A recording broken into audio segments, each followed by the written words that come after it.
এক গ্রামে এক পাপী লোক বাস করত। সে মানুষের কাছ থেকে টাকা ছিনিয়ে নিত, মিথ্যা বলত, দুর্বলদের কষ্ট দিত।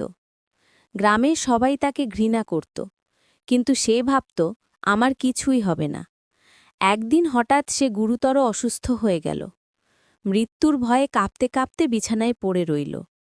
তখন মনে পড়ল তার করা হাজারো পাপের কথা। চোখে জল নিয়ে আকাশের দিকে তাকিয়ে সে বলল, হে মহাদেব, আমি জানি আমি পাপী, কিন্তু তুমি ভোলানাথ, তুমি দয়াময়। আমাকে কি শেষবারের মতো ক্ষমা করবে? সেই মুহূর্তে আকাশ থেকে এক দেবীয় আলো ঝলমল করে উঠল।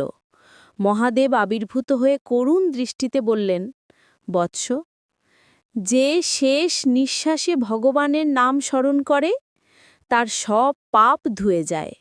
তুমি মুক্তি পেয়েছ।